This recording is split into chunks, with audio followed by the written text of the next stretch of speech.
दोस्तों, अभी तक हमने जाना कि कोशिका किसे कहते हैं। हमने आपको कोशिका की परिभाषा भी बताई थी।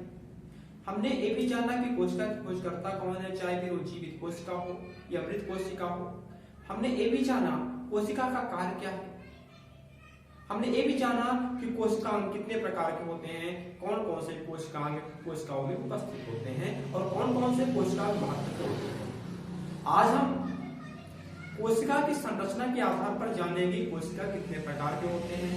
दोस्तों, हम आपको बता दें कि संरचनात्मक दृष्टिकोण से कोशिकाएं दो प्रकार की होती हैं, पादप कोशिका और जंतु कोशिका, यानी प्लांट सेल और एनिमल सेल। पादप कोशिका वह कोशिका होती है जिससे मिलकर के पेड़ पौधों का निर्माण होता है, यानी वह कोशिका जो पेड़ पौधों के निर्माण में सहायक होती है, यानी कि जिससे पेड़ पौधे बनते हैं, वनस्पतियां बनती हैं, उन्हें पादप कोशिका कहते हैं, उन्हें प्लांट सेल कहते हैं। वह कोशिका जो जीव जंतुओं के शरीर का निर्माण करती है उसे जंतु कोशिका कहते हैं, उसे एनिमल सेल कहते हैं। जैसे कि दिखाई दे रहा है, ये प्लांट सेल है दोस्तों और यह है एनिमल सेल, यानी कि जंतु कोशिका और पादप कोशिका। दोस्तों, इन दोनों कोशिकाओं में बेसिक अंतर है, यानी कि कोशिकाओं को लेकर बेसिक अंतर है कि कौन सी कोशिकांग किसमें नहीं पाया जाता है और कौन सा कोशिकांग किसमें पाया जाता है, और ऐसे कौन से कोशिकांग है जो दोनों में पाए जाते हैं, यानी कि दोनों जो कि कॉमन है। चलिए पहले ये देख लेते हैं कि ऐसे कौन से कोशिकांग हैं जो पादप कोशिका में पाए जाते हैं कि जंतु कोशिका में नहीं पाए जाते। तो हम आपको बता दें दोस्तों, पादप कोशिका में कोशिका भित्ति पाई जाती है, कोशिका भित्ति पाई जाती है जो कि जंतु कोशिका में नहीं पाई जाती। जंतु कोशिका में कोशिका भित्ति के स्थान पर कोशिका झिल्ली पाई जाती है जो कि काइटिन की बनी होती है, जबकि पादप कोशिका का कोशिका भित्ति सेल्यूलोज का बना होता है। और दूसरा डिफरेंस है दोनों में कोशिकाओं को लेकर के कि पादप कोशिका में रिक्तिका पाई जाती है जबकि जंतु कोशिका में रिक्तिका नहीं पाई जाती। पादप कोशिका में रिक्तिका पाई जाती है जो आपके सामने है, जबकि जंतु कोशिका में रिक्तिका नहीं पाई जाती। पादप कोशिका में क्लोरोप्लास्ट पाया जाता है जिसे हम हिंदी में हरित लवक कहते हैं, जिसमें पेड़ पौधे कार्बन डाइऑक्साइड, सूर्य के प्रकाश एवं जल की उपस्थिति में अपना भोज्य पदार्थ बनाते हैं और हरे भरे रहते हैं। अब देख लेते हैं दोनों में कौन कौन से कोशिकांग पाए जाते हैं, यानी कि जो कि एक समान है, यानी कौन कौन से ऐसे कोशिकांग है जो कॉमन है, जो एनिमल सेल और प्लांट सेल दोनों में पाए जा रहे हैं। तो देखते हैं केंद्र दोनों में पाया जा रहा है, चाहे वो पादप सेल हो, प्लांट सेल हो या फिर एनिमल सेल हो। तो दोस्तों, हमने आपको बताया था कि 1835 में कोशिका के केंद्र की खोज रॉबर्ट ब्राउन ने किया था।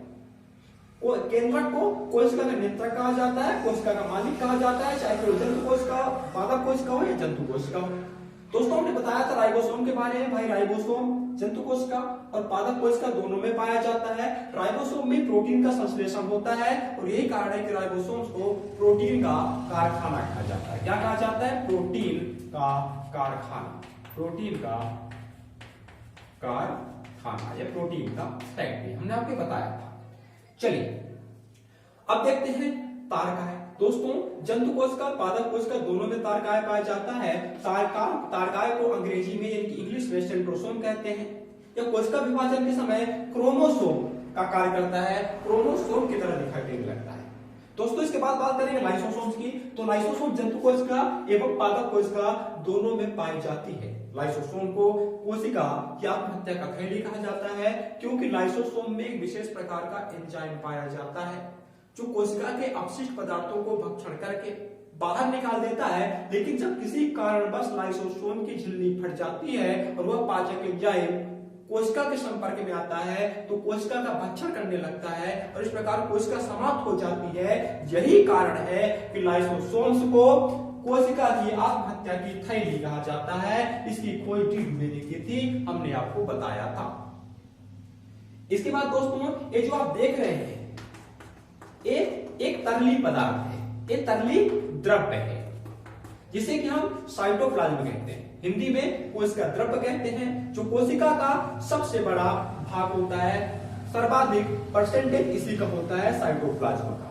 इसके बाद दोस्तों बात करेंगे माइटोकॉन्ड्रिया की। हमें पता है कि माइटोकॉन्ड्रिया दोनों कोशिका में पाया जाता है, फिर चाहे वो प्लांट सेल हो या एनिमल सेल हो। माइटोकॉन्ड्रिया में ऑक्सीजन की उपस्थिति में भोज्य पदार्थों का ऑक्सीकरण होता है। अब चूंकि भोज्य पदार्थों का ऑक्सीकरण होता है तो एटीपी के रूप में ऊर्जा का भी निर्माण होता है। यही कारण है कि माइटोकॉन्ड्रिया को कोशिका का ऊर्जागृह कहा जाता है, पावर हाउस कहा जाता है या एनर्जी हाउस भी कहा जाता है। तो दोस्तों इस प्रकार हमने आज प्लांट सेल और एनिमल सेल के बारे में जाना।